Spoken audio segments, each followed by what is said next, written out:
In my life, I often think, what am I solving for? What am I trying to get to as the end? And then can I reverse engineer back to get to those steps? And so I've been thinking about that as it relates to Donald Trump and this whole tariff thing, which is like, how does he see this ending? So there seem to me to be two obvious paths here. Okay, path one, he sees it ending by a bunch of big countries coming to him and saying, hey, we want to negotiate. We don't want these tariffs anymore.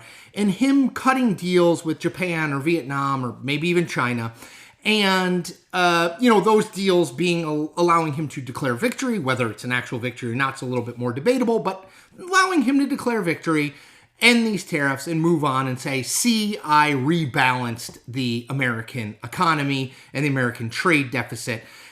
Whether he did or not would probably be up for some debate under that scenario, but that's a path. I could see him solving for that. He loves deals. He thinks he's the greatest negotiator in the world. This is just all a ploy to get people to the table, to get some concession out of them, and declare victory and move on. Okay, that's potential path one. Potential path two is Donald Trump thinks deeply that the key to America's future is rebuilding the manufacturing sector in the U.S., having more things made in the United States, simplifying our supply chain and basing it in the United States. And that is a much longer arc to solving this problem. That, even if companies do agree to start building more plants in the United States, it's at a minimum a year, probably could be 3 years, right? I mean, that's an extended investment. And he keeps the tariffs in place during that time to ensure that outcome, that we bring a lot of what is being offshored, we bring a lot of that back into the United States, and we fundamentally remake the economy in a way that makes it look a lot more like it did in 1950 than in 2020. That's the other path. Now, that path is a lot more fraught, politically and otherwise. It is a longer path, as I said. It's an uncertain path. It means the tariffs stay in place longer, and that has all sorts of political consequences, some of which I think could be dire for him. So I don't totally know what he's solving for, because those two paths are not, they don't dovetail. They're not similar. They're kind of in opposite directions, because if just getting people to the table is the ultimate goal, then he's not going to wind up, I think, sort of pushing this all the way out. It's not a deeply held belief. It's a negotiating tactic.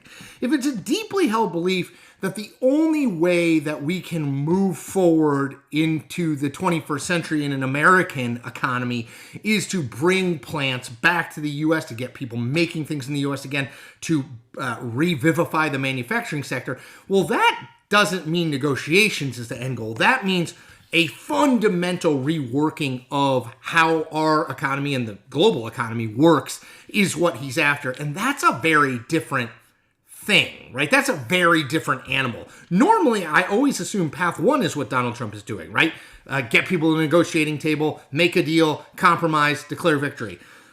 I think there's a possibility that path two is sort of what he actually wants. The issue is politics works on specific timelines. There'll be an election in 2026.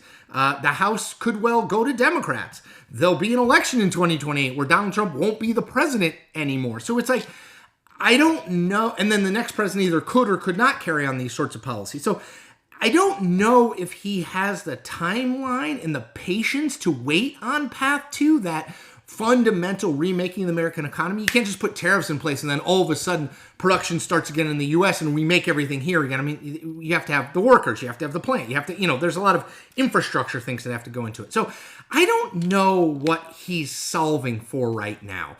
I don't know that he knows, honestly. I think it's kind of an open question of which path he goes down. But those are the two paths.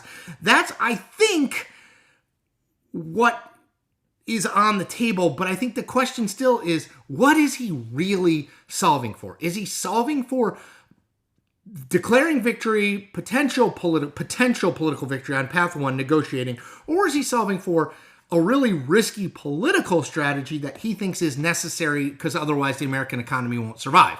Those are two very different things, and I'm not sure which one we're going to wind up with, or which one he wants to wind up with. So that's what I'm thinking about today. As always, I hope that you subscribe. This is free content, so all you have to do is hit that subscribe button, and you'll be getting it every day. All right, everyone, take good care.